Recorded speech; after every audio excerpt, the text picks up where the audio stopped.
Him का मतलब है ठंडी चीजों से हमने स्कंदन कराना है। कषाय संदधते, और पाचेद भस्म यानी जो पाचन कराना है वो भस्म से कराना है, जो रेशम आदि की भस्म है उससे।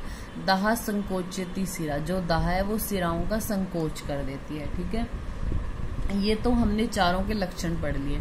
फिर उसके बाद आता है क्रम, यानी अगर हमें ये चारों चीजें किसी के ब्लड को रोकने के लिए हमें ये यूज करनी पड़ी तो किस क्रम से करेंगे। सबसे पहले स्कंदमाने रुधिरे संधानी प्रयोजित, यानी जो आपने स्कंदन प्रोसेस की, आपने शीतल वस्तुओं का यूज किया, बर्फ आदि जो है उस पर लगाई, स्कंदन किया, उससे भी उसका रक्त नहीं रुक रहा तो संधान करना है।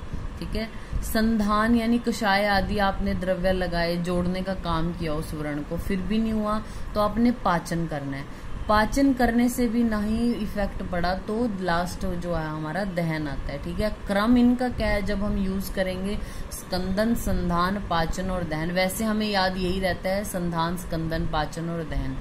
ठीक है, फिर उसके बाद बोलते हैं ये जो तीनों विधियां हैं इनसे भी अगर आपने प्रयत्न कर लिया लेकिन ब्लड नहीं रुक रहा तो क्या बोलते हैं, असिद्धिमस्तु चेतसु दहा परम इष्यते, सिद्धि प्राप्त ना हो रही हो तो जो है वो दहन क्रिया द्वारा जो है वो रक्त स्राव को बंद कर देना चाहिए। ये फिल इन द ब्लैंक्स भी करा लेते हैं, असिद्धिम चेतसु डैश डैश परम इष्यते, या हिंदी में भी पूछ सकते हैं कि जो हमारे अंतिम वो है, यानी ये रक्त को रोकने के लिए परम जो कर्तव्य है वो क्या है, तो दहन जो है वो परम कर्तव्य यानी बेस्ट ट्रीटमेंट है, लास्ट में जो होगा।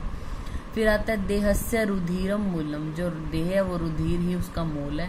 रुधिर्णेव धार्यते, जो रक्त है वो शरीर को धारण करके रखता है, इसलिए तस्माद यत्नेन संरक्षम रक्तम जीव इति स्थिति, यानी यत्न पूर्वक हमें रक्त की रक्षा करनी चाहिए क्योंकि इसी में जीव की स्थिति होती है। ठीक है, फिर आता है कि अगर हमने अब ये रक्त स्राव को रोकने के लिए अभी हमने क्या बताया था कि रक्तम स्कंदते हिम, यानी हम शीतल चीजें यूज कर रहे हैं, कषाय द्रव्यों का यूज कर रहे हैं, तो शीतल सेक आदि से अगर वायु प्रकोपित हो गई, आपने ज्यादा उसको रोकने का प्रयत्न किया और उससे वायु प्रकोपित हो गई, शोफ तो हो रहा है पेशेंट को, तो आपने क्या करना है, कोष्णेन सर्पिशा परिसेचित, जो कोष्ण है यानी ना ज्यादा उष्ण है ना ज्यादा शीत है, ऐसा घृत लेके सेचन कर देना है उस एरिया पे। ठीक है, तो ये हमारा चैप्टर हो गया 14। Thank you.